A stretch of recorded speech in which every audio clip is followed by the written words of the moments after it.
Ok, uma breve reflexão sobre o Natal e sobre outros fatos envolvendo o Natal. Eu me lembro desde a minha infância, né, antes da ceia, todo mundo fazia silêncio, minha mãe se levantava, pegava a Bíblia e lia. E partia um decreto da parte de César Augusto para que todo mundo se alistasse. E esse foi o primeiro alistamento da história. E partiu José com Maria, sua mulher que estava grávida, para Belém, para cumprir a determinação do imperador. Todo mundo tinha que se alistar. E aí as atenções de todo mundo ia para o casal, né? Jovem, José, Maria, ela grávida, na hora de dar à luz. Mas a minha mente ia para o outro lado. Eu pensava, que povo é esse? Que organização é essa? Há 2000 anos atrás, o Império Romano faz um alistamento. Ele quer registrar a presença de cada cidadão que está fazendo parte daquele império. E o que era o Império Romano? É claro, começava em Roma, né? Dominava toda a Península Ibérica, onde está hoje ali Espanha, Portugal, dominava praticamente toda a Europa, atravessava o Mediterrâneo e ia para a África. Chegava até essa região que hoje nós chamamos de Oriente Médio, onde está o Líbano, Síria, Israel, Iraque, Irã. Essa região toda era dominada também pelo mesmo Império Romano. Imagina, o centro do poder está em Roma, que hoje Roma é a capital da Itália, né? O centro do poder está em Roma. E o imperador César Augusto distribui um decreto, que é levado a cavalo, né, para todas as regiões, para que todo mundo se alistasse. Era um império, era uma organização impressionante para uma época, né, que não tinha a tecnologia que temos hoje. Ok, então foi isso. Depois o resto da história, todo mundo sabe, Maria deu à luz, não tinha lugar para ele na estalagem, hoje seria uma pousada, né? Não tinha lugar para eles na pousada e Maria depositou a criança numa manjedoura.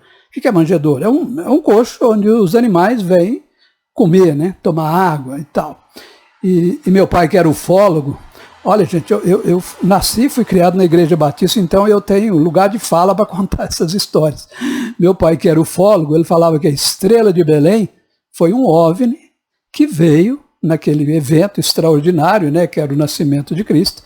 Um OVNI veio e parou em cima da manjedoura. Bom, eu fico com a versão do meu pai lá para respeitar a imagem dele, já que ele não está mais aqui.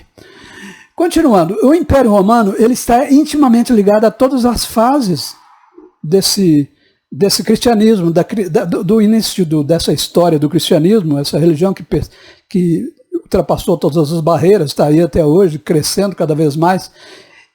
Por quê? O Império Romano tinha uma característica. Ele dominava, mas ele respeitava a vontade do povo. Vou dar um salto.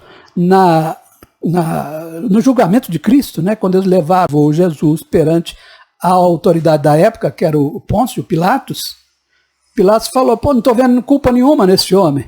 Não, mas não, mata. Pilatos lavou a mão, ele podia ter falado, soldado, pega o cara aí, liberta ele, porque ele não tem nada a ver, não tem problema nenhum, né?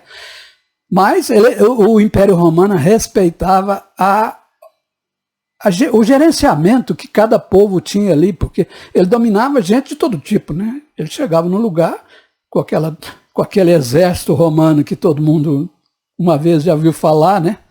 E dominava. Mas ele respeitava a autoridade local daquele povo. Interessante isso.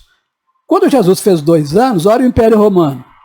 Saiu um boato, né, aquele pé de ouvido, de que nasceu um rei aí. O pessoal de Israel está dizendo que nasceu um rei aí, nasceu um menino aí que vai ser rei. O que o Império Romano fez? Ah, é? Pois é, não vai ter rei aqui não, rei aqui sou eu, né? Sai toda casa que tiver uma criança de menos de 2 anos, vocês matam. O Império Romano agia desse jeito também, era totalmente radical e não tinha meias palavras, né? Os soldados romanos saíram batendo de casa em casa, com balança, matavam o menino, simplesmente matava. Foi aí que José e Maria pegaram o menino e foram para o Egito, né? O Egito parece que é um refúgio daquela época.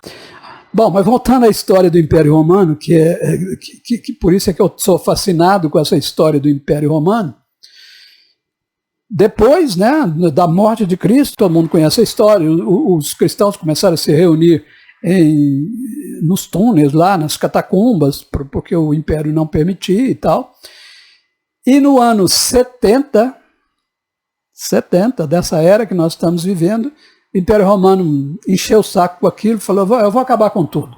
Foi lá, destruiu o Templo de Salomão e expulsou todos os judeus que ainda, aquele povo que estava criando muito problema. Ou seja, o Império Romano era uma força mundial, global. Nós podíamos hoje falar de global, né? Essa palavra que não existia na época.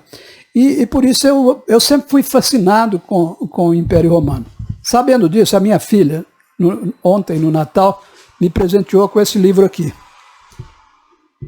Legião, a vida no exército romano.